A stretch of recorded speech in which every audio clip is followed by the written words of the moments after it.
प्यारे विद्यार्थियों नमस्कार। स्वागत है आप सभी का आपके अपने YouTube चैनल पर। तो आज की क्लास में दोस्तों हम बात करने वाले हैं चतुर्थ श्रेणी 2025 की परीक्षा के लिए हिंदी व्याकरण के मोस्ट इंपोर्टेंट प्रश्नों के ऊपर।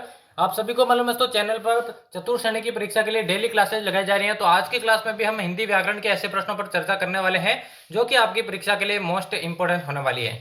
तो क्लास को आपको एंड तक वॉच करना है, साथ साथ में आंसर बताते रहना है। तो बिना किसी देर के क्लास को शुरू करते हैं। पहला प्रश्न पूछा गया है, पूजनीय शब्द में कौन सा प्रत्यय लगा हुआ है? य प्रत्यय, नीय प्रत्यय, अन्य प्रत्यय या फिर यह प्रत्यय? जल्दी से पहले प्रश्न का राइट आंसर बताइए। जो पूजनीय शब्द है दोस्तों इनमें से कौन सा प्रत्यय यहाँ पर लगा हुआ है? जल्दी से सभी इसका करेक्ट आंसर बताइए। तो बात करें पहले प्रश्न के राइट आंसर की, पूजनीय शब्द में देखिए आपका अन्य प्रत्यय लगा है। तीसरा ऑप्शन जिसने भी सही किया है उन सभी का यहाँ पर राइट आंसर हो जाएगा। चलिए बढ़ते हैं अगले प्रश्न की ओर। अगला देखिए पूछा गया, निम्न में से पुष्प का पर्यायवाची कौन सा नहीं है? इनमें से पुष्प का पर्यायवाची कौन सा नहीं है? प्रसून, सुमन, किसलई या फिर कुसुम? जल्दी से सभी विद्यार्थी इसका आंसर बताइए। पुष्प का पर्यायवाची इनमें से कौन सा नहीं है?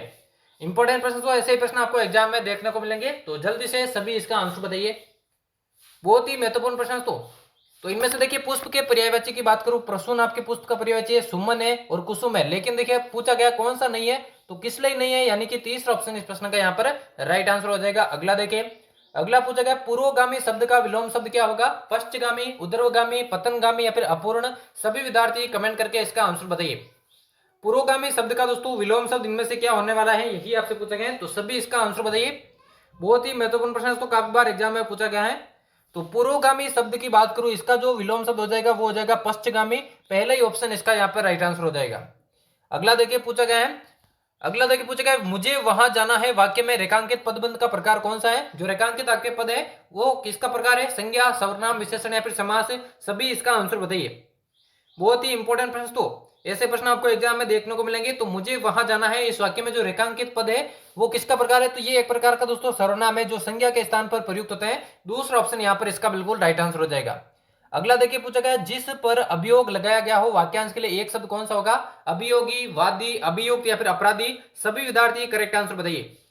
जिस पर अभियोग लगाया गया हो इस वाक्यांश के लिए दोस्तों एक शब्द आपको बताना है, तो करेक्ट आंसर इसका क्या हो जाएगा? तो जिस पर दोस्तों अभियोग लगाया हो उस पर दोस्तों अभियुक्त, उसे अभियुक्त कहा जाता है, और जिसने अभियोग लगाया होता है दोस्तों उसे अभियोगी कहते हैं। तो तीसरा ऑप्शन यहाँ पर इसका राइट आंसर हो जाएगा। अगला देखिए, अगला प्रश्न देखिए पूछा गया, चंद्रोदय शब्द में कौन सी संधि है? यण संधि, गुण संधि, वृद्धि संधि या फिर अयादि संधि? सभी विद्यार्थी कमेंट करके इसका आंसर बताइए। चंद्रोदय शब्द में दोस्तों किस संधि का प्रयोग हुआ है, यही आपसे पूछा गया है, तो सभी विद्यार्थी कमेंट में आंसर बताइए। बहुत ही इंपॉर्टेंट प्रश्न है। तो चंद्रोदय शब्द की बात करूं, देखिए चंद्र धन उदय, और जहां पर दोस्तों मैंने पहले बता दिया, जहां पर दोस्तों एक मात्रा दिखे या फिर दोस्तों ओ की ऐसी मात्रा दिखे वहां पर हमेशा दोस्तों कौन सी संधि होगी? गुण संधि का प्रयोग होगा। और इसकी जगह दोस्तों ऐसी डबल मात्रा और ऐसी डबल मात्रा ऐसी दिखे तो वहां पर वर्धी संधि होती है। तो ये बातें आपको ध्यान में रखनी है। अगला प्रश्न देखिए, अगला पूछा है, किस शब्द में नी उपसर्ग नहीं है? न्यून, निकाय, निवेदक या फिर निर्देशक? सभी विद्यार्थी इसका आंसर बताइए। नी उपसर्ग का प्रयोग किस शब्द में नहीं हुआ है? बहुत ही इंपॉर्टेंट प्रश्न। तो और डेली दोस्तों क्लासेस लगाई जा रही हैं चैनल पर, तो चैनल को जरूर से आपको सब्सक्राइब कर देना है। तो यहाँ पर नी उपसर्ग का प्रयोग किस शब्द में नहीं है? तो निर्देशक में दोस्तों किसी भी प्रकार से नी उपसर्ग का प्रयोग नहीं हुआ है। चौथा ऑप्शन यहाँ पर इसका राइट आंसर हो जाएगा। चलिए बढ़ते जल्दी से अगले प्रश्न की ओर। अगला पूछा गया, निम्न में से कौन सा शब्द तद्भव है? इनमें से तद्भव शब्द कौन सा है? व्याकरण, स्त्री, गौतम या फिर हाथी? सभी इसका आंसर बताइए। तद्भव शब्द की यहाँ पर बात हो रही है, कौन सा शब्द यहाँ पर तद्भव नहीं है, यही आपसे तद्भव है माफ कीजिएगा, तो कौन सा तद्भव है? तो देखिए व्याकरण की बात करूं, स्त्री की बात करूं और गौतम की बात करूं, ये दोस्तों आपके क्या है? ये सभी तत्सम है। जबकि देखिए आपके हाथी जो है, हाथी दोस्तों ये तद्भव है, इसका तत्सम बनेगा दोस्तों हस्ती। चौथा ऑप्शन इसका यहाँ पर राइट आंसर हो जाएगा। चलिए बढ़ते हैं अगले प्रश्न की ओर। अगला देखिए पूछा गया, निम्न में से भाववाचक संज्ञा का उदाहरण कौन सा नहीं है? इनमें से भाववाचक संज्ञा का उदाहरण कौन सा नहीं है? बचपन, बुढ़ापा, अमर या फिर सफलता? सभी विद्यार्थी इसका आंसर बताइए कि भाववाचक संज्ञा का उदाहरण इनमें से कौन सा नहीं है। बहुत ही महत्वपूर्ण प्रश्न तो एग्जाम में पूछा जाता है, तो सभी को इस प्रश्न का आंसर बताना है। तो इनमें से देखिए भाववाचक संख्या का उदाहरण कौन सा नहीं है? तो यहाँ पे देखिए जो अमर लिखा है वो आपके भाववाचक संख्या का उदाहरण नहीं है, बाकी तीनों आपके भाववाचक संख्या है। तो तीसरा ऑप्शन यहाँ पर राइट आंसर हो जाएगा। अगला पूछा गया, किस विकल्प में मध्यम पुरुष का प्रयोग हुआ है? मैंने, उसने कहा था कि, अन्य लोगों के साथ साथ या फिर आपको भी सूचित कर दे? कौन से विकल्प में मध्यम पुरुष का प्रयोग हुआ है, यही आपसे पूछा गया। तो सभी विद्यार्थी कमेंट करके इसका आंसर बताइए। देखिए मध्यम पुरुष वहां होता है जब दोस्तों सामने वाले की बात होती है, ठीक है ना, और अपने लिए दोस्तों जो बात होती है उसमें निजवाचक होता है, और किसी तीसरे पुरुष के लिए होती है तो वो अन्य पुरुष में आती है। तो मध्यम पुरुष देखिए किसमें नहीं है? तो यहाँ पे देखिए आपको भी सूचित कर दे, यहाँ पर है, उसने कहा था, और मैंने, देखिए मैंने में नहीं है, मैंने में मध्यम पुरुष नहीं है क्योंकि मैंने खुद की बात बता रहा है, तो यहाँ पे पहले ही ऑप्शन इसका यहाँ पर राइट आंसर हो जाएगा। चलिए अगला प्रश्न देखिए। अगला देखिए, कौन सा शब्द सखी का पर्यायवाची नहीं है? साहचरी, ललना, आली या फिर सहेली। सभी विद्यार्थी इसका आंसर बताइए, कौन सा शब्द यहाँ पर सखी का पर्यायवाची नहीं है, यही आपसे पूछा गया। बहुत ही महत्वपूर्ण प्रश्न। तो सखी का पर्यायवाची कौन सा नहीं है, यही आपको बताना है। तो क्लास के एंड में बताना दोस्तों यहाँ से कितने प्रश्न आपके करेक्ट होते हैं, ताकि आपको अपनी तैयारी का अंदाजा लग सके। तो यहाँ पे देखिए, जो ललना है वो आपके सखी का पर्यायवाची नहीं है, बाकी तीनों आपके सखी के पर्यायवाची है। अगला प्रश्न देखिए। अगला पूछा गया, किस शब्द में सु उपसर्ग का प्रयोग नहीं हुआ है? स्वस्थ, स्वास्थ्य, स्वल्प या फिर सुलेख। जल्दी से सभी विद्यार्थी इसका आंसर बताइए, सु उपसर्ग का प्रयोग किसमें नहीं हुआ है? इंपॉर्टेंट प्रश्न तो परीक्षा में पूछा जाता है, कौन से शब्द में आपके सु उपसर्ग नहीं लगा है, यही आपसे पूछा गया। तो सु उपसर्ग का प्रयोग कौन से शब्द में नहीं है? तो आपके स्वास्थ्य में देखिए सु उपसर्ग का प्रयोग नहीं हुआ है, दूसरा ऑप्शन यहाँ पर इसका बिल्कुल राइट आंसर हो जाएगा। अगला देखिए, अगला पूछा गया, पीतांबर शब्द में कौन सी संधि है? यण संधि, व्यंजन संधि, अयादि संधि या फिर दीर्घ संधि। जल्दी से इसका आंसर बताइए, पीतांबर शब्द के अंदर कौन सी संधि का प्रयोग? बिल्कुल हिंदी व्याकरण के दोस्तों मोस्ट इंपोर्टेंट प्रश्नों की क्लास है, क्लास को आपको मिस नहीं करना है। तो पीतांबर शब्द में देखिए पीत धन अंबर बनेगा, यानी कि इसमें दीर्घ संधि का प्रयोग है, पहले ही ऑप्शन यहाँ पर इसका राइट आंसर हो जाएगा। अगला प्रश्न देखिए। अगला पूछा गया, किस वाक्य में सकर्मक क्रिया नहीं है? सकर्मक क्रिया का प्रयोग कौन से वाक्य में नहीं है? मजदूर बहुत देर से पेड़ के नीचे बैठा है, किसान हल से खेत जोत रहा है, मोहन बाजार में फल खरीद रहा है, या फिर तीन छात्र पुस्तकालय में पढ़ रहे हैं। सकर्मक क्रिया किसमें नहीं है? तो सभी विद्यार्थी इसका आंसर बताइए। देखिए सकर्मक क्रिया वहां पर होती है दोस्तों जहां पर कर्म मौजूद होता है, और जहां पर कर्म नहीं हो वहां पर अकर्मक क्रिया होती है। तो यहाँ पे सकर्मक क्रिया कौन सी नहीं है? तो देखिए मजदूर बहुत देर से पेड़ के नीचे बैठा है, यहाँ पर दोस्तों सकर्मक क्रिया नहीं है, क्योंकि इसमें अकर्मक क्रिया है, किसी भी प्रकार का कर्म यहाँ पर नहीं है।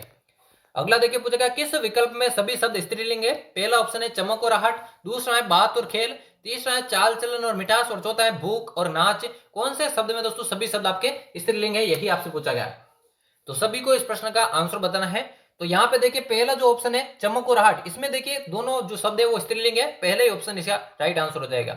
अगला देखिए पूछा गया, निम्न में से अपूर्ण भूतकाल का उदाहरण कौन सा है? पत्र मिल गया था, बालक सो रहा था, वर्षा हुई होगी या फिर वर्षा हुई थी। करेक्ट आंसर इसका बताइए। भूतकाल, अपूर्ण भूतकाल का उदाहरण यहाँ पर कौन सा है? बहुत ही महत्वपूर्ण प्रश्न है। तो अपूर्ण भूतकाल का उदाहरण आपको बताना है, कौन सा ऑप्शन राइट आंसर हो जाएगा। तो यहाँ पे देखिए बालक सो रहा था, इसमें देखिए जो भूतकाल है वो अपूर्ण है, तो दूसरा ऑप्शन इसका यहाँ पर राइट आंसर हो जाएगा। अगला देखिए पूछा गया, पीयूष राम को पीट रहा था, रेखांकित शब्द में कारक कौन सा है? कर्म कारक, कर्ता कारक, अपादान कारक या फिर संबंध कारक। सभी को इस प्रश्न का आंसर बताना है। पीयूष राम को पीट रहा था, इस शब्द में दोस्तों कारक आपको बताना है। करेक्ट आंसर जल्दी से बताइए। इंपॉर्टेंट प्रश्न, तो प्रश्न आपको मिलेगा एग्जाम में। तो यहाँ पे देखिए जो रेखांकित शब्द है यहाँ पर देखिए कौन सा कारक है? तो यहाँ पर कर्ता कारक प्रयोग में लिया गया है, दूसरा ऑप्शन यहाँ पर करेक्ट आंसर हो जाएगा।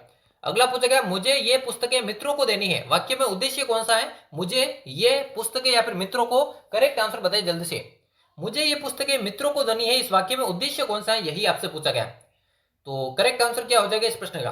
तो यहाँ पे देखिए जो उद्देश्य है देखिए वो आपके मुझे है, तो पहले ही ऑप्शन इसका यहाँ पर राइट आंसर हो जाएगा। अगला प्रश्न देखिए। अगला पूछा गया, गणतंत्र शब्द का विलोम शब्द क्या होगा? लोकतंत्र, स्वतंत्र, निज तंत्र या फिर राजतंत्र। सभी विद्यार्थी करेक्ट आंसर बताइए इसका। गणतंत्र शब्द का दोस्तों विलोम शब्द क्या होगा, यही आपसे पूछा गया है, तो सभी विद्यार्थी करेक्ट आंसर बताइए इसका। बहुत ही महत्वपूर्ण प्रश्न एग्जाम में पूछा जाता है। तो यहाँ पे देखिए गणतंत्र शब्द का जो विलोम हो जाएगा वो हो जाएगा दोस्तों राजतंत्र। चौथा ऑप्शन यहाँ पर इसका राइट आंसर हो जाएगा। अगला देखिए पूछेगा, किस क्रम में तत्सम शब्द नहीं है? गोटक, उष्ट्र, मक्षिका या फिर छतरी। जल्दी से इसका आंसर बताइए। और देखिए डेली क्लासेस आपके लिए लगाई जा रही है चतुर श्रेणी के लिए, तो चैनल को आपको सब्सक्राइब कर देना अगर दोस्तों पहली बार में आप अपना सिलेक्शन लेना चाहते हैं। तत्सम शब्द का प्रयोग कौन से शब्द में नहीं है? तो यहाँ पे देखिए गोटक तत्सम है, इसका घोड़ा होता है तद्भव। उष्ट्र दोस्तों ऊंट, इसका तद्भव होता है। मक्षिका दोस्तों तत्सम है, इसका तद्भव होता है मक्खी। यहाँ पे पूछा गया दोस्तों तत्सम शब्द कौन सा नहीं है? यहाँ पे छतरी नहीं है, क्योंकि छतरी का तत्सम होता है दोस्तों छत्र। तो चौथा ऑप्शन यहाँ पर इसका करेक्ट आंसर हो जाएगा। अगला पूछेगा, किस वाक्य में मध्यम पुरुष का प्रयोग नहीं हुआ है? आपके यहाँ उचित लगता है तो ठीक है, यह बात आप ही कह दीजिए, हम अपने आप को भूल गए, या फिर इस विषय में आपकी क्या राय? मैंने पहले ही बता दिया था कि मध्यम पुरुष वहां पर होता है जब सामने वाले की बात हो रही है, खुद की बात होती है तो वहां पर दोस्तों निजवाचक होता है। तो मध्यम पुरुष किसमें नहीं है? मध्यम पुरुष किसमें नहीं है, यही आपको बताना है। तो यानी कि खुद के बारे में बात होता है तो वहां पे प्रथम पुरुष होता है दोस्तों, और किसी अन्य के बारे में बात होती है तो वहां पे अन्य पुरुष होता है। तो यहाँ पे देखिए हम अपने आप को भूल गए, यानी कि ये खुद की बात हो रही है, तो यहाँ पे मध्यम पुरुष नहीं है। तीसरा ऑप्शन यहाँ पर इसका राइट आंसर हो जाएगा।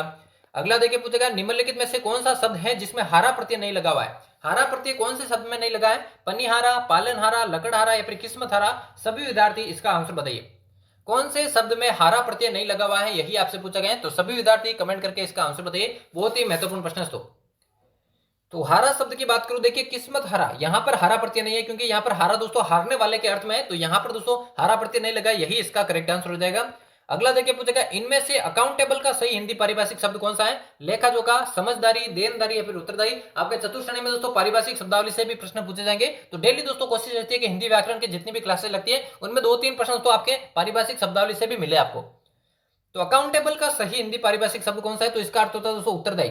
अब देखिए अकाउंट से दोस्तों इसका लेखा जोखा मत करना, ये गलत होगा, लेखा जोखा नहीं होता, अकाउंट से आप लेखा जोखा मत कर देना। अकाउंटेबल का अर्थ होता है दोस्तों उत्तरदायी, जिसे जिम्मेदार भी कहते हैं। तो चौथा ऑप्शन इसका यहाँ पर राइट आंसर हो जाएगा।